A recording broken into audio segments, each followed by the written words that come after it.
Have you ever stopped to think that to achieve your financial goals, it may take more than just investing? When we save, every penny saved can equate to significant returns in the future. Just imagine, if you spend less, it's like getting an instant return because every saved amount doesn't need to be recovered.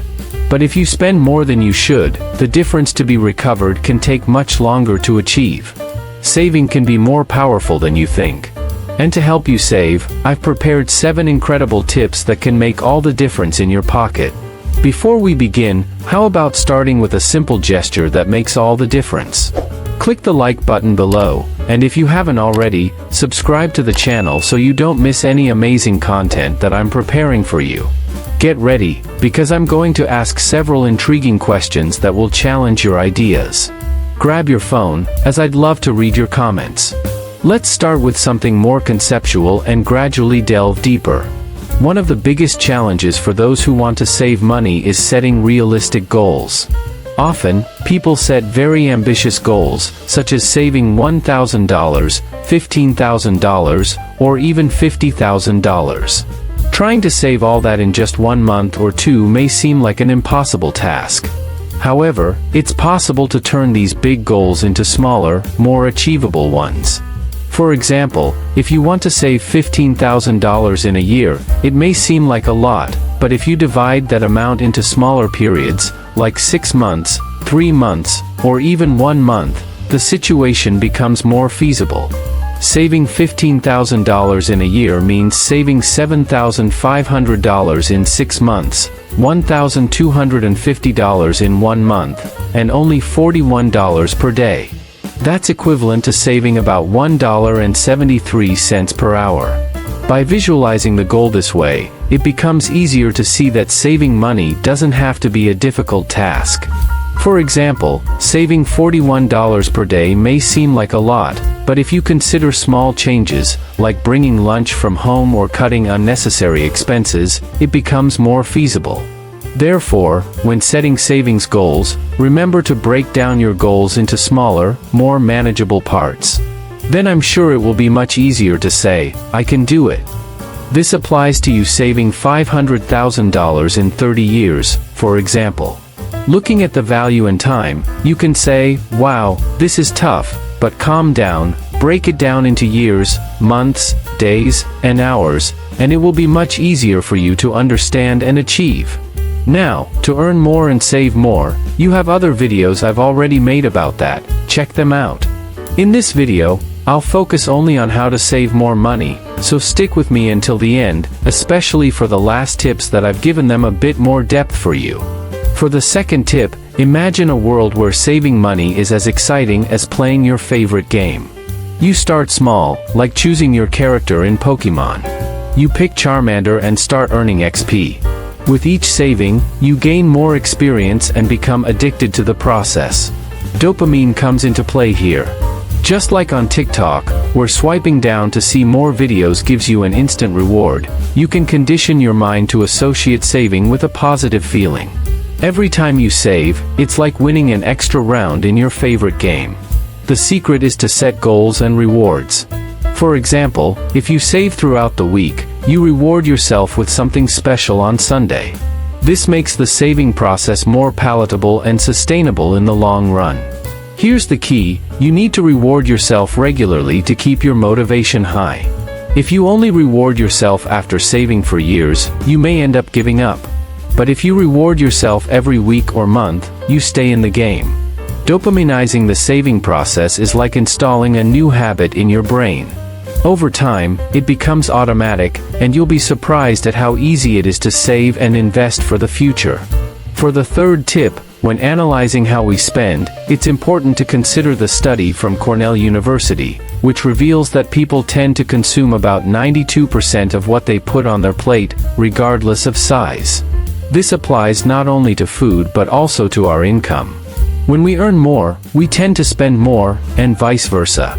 For example, when I worked as a waiter and earned between $1,500 and $2,000, I spent everything I earned. But when my salary increased to $5,000 or $10,000, I automatically increased my spending. And when I started earning $20,000 or $30,000, my spending also increased proportionally. This is a clear demonstration of how our minds are programmed to spend everything that comes in. Most people think there's nothing left to invest. The question is, are you spending what's left after investing, or are you investing what's left after spending? The logic is simple: money comes in first, you invest a portion, then spend what's left. If you reverse this logic, you'll never have anything left to invest. So, the tip is to allocate at least 10% of your salary for investments. The more you can invest, the better, but start with at least 10%. That way, you'll be prioritizing your financial future and avoiding falling into the trap of spending everything you earn. The fourth tip is indeed very cliché, but I need to share it because it's extremely important. There was a time when I was an intern and earned $300, and at that time, any saved amount made a big difference. And I saved a lot of money by bringing food from home. Now, let me explain the math behind this. Imagine someone who earns $3,000 a month but spends $2,500. There's $500 left at the end. If this person works 200 hours a month, they're earning about $2.50 per hour. But if they bring lunch to work and save, let's say, $300 a month, and spend 12 hours making these meals, they're earning $300 for 12 extra hours of work, which is $25 per hour. That is, they earn 10 times more per hour than in conventional work. Sounds crazy, right? But it's true. 1 hour spent making lunch is worth more than 10 hours of work. The question is, what's harder for you? Spending an hour in the kitchen preparing your food or spending 10 hours in front of the computer? Of course, not everyone wants to give up the comfort of eating out or spending hours in the supermarket. But let me tell you something, you're not like everyone else. The fifth tip is as follows. Have you ever wondered why we do things the same way everyone else does? We are born, we study, we go to college, we go into debt for 30 years to pay for a house, we change cars as soon as we finish paying off the financing, we take expensive vacations, we travel, and we end up broke, unhealthy, without money, with destroyed families. It seems like an endless cycle, doesn't it? But does it have to be this way? The tip is to reverse everything.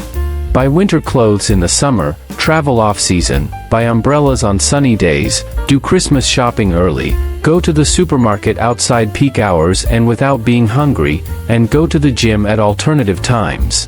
Why? Because doing the opposite is more expensive. Sure, there are many other examples, but the principle is always the same: reverse everything. Don't follow what everyone else is doing, don't repeat the patterns of your parents or friends. Be the first, for example, to enter the wedding list to choose a cheaper gift. After all, why pay more if you can save? If you have money, great, you can continue to go with the flow, even knowing that you're not saving. But if you don't, it's time to rethink. Buy birthday gifts online in advance and save. Don't wait to buy one day before at the mall, as you'll certainly pay more. Reverse your way of acting and save a lot.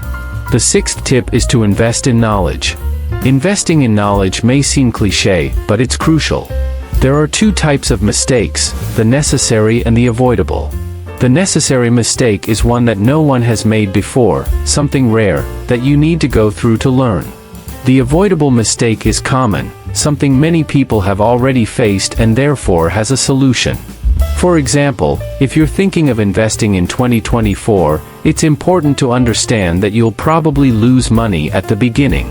Entering the market without knowledge is like entering a game without knowing the rules. You'll learn in the process, but it can hurt, just like when a muscle hurts when exercised and then grows. So, ask yourself, who has been through this? In the world of finance, it's crucial to learn from those who have walked this path. And that's why I'll share my experiences on this channel. Every week, I dedicate myself to creating content so you can learn from my experience. Investing in knowledge isn't just cliché, it's essential to avoid avoidable mistakes and go through the necessary ones with more ease. Follow me for more tips and insights on finances. The seventh tip is to buy everything with your credit card. What do you mean, Mr. Cat? You always say I shouldn't use my credit card. In fact, there are other videos that say I need to cut up my credit card, that I need to get rid of this thing? Pay attention to this, the credit card isn't bad, it's like a butter knife. You can use a knife to kill someone or to spread butter on bread. Here's an example, mathematically, if you buy a $3,000 cell phone, but let's say you don't even installments, you pay it in one go with the card. And then, in 30 days, you're going to pay, right? Because then you're going to pay on the invoice. So, imagine, you have $3,000 that you're going to spend only in about a month. If during this period the money is invested with a return of 1% per month, it means that at the end of the month you'll have $3,030. So, you had a positive balance of $30, right? Let's suppose that every month you have an expense of $3,000 and every month you buy with the card. So, every month you'll earn $30. If every month you take that $30 and invest it, leave it invested at 1% per month, in a year you'll have $380 more. In 5 years, you'll have $2,450 more. In 15 years, you'll have $14,870 more. In 30 years, $104,000 more. In 50 years, you'll have $1,171,000 more. Just because you used the credit card. Not to mention the points you earn, the miles for you to travel, or the cashbacks you earn from 1 to 2%. A 1% cashback on $3,000 would give you $30 more. In other words, I'm talking about having twice as much money, right?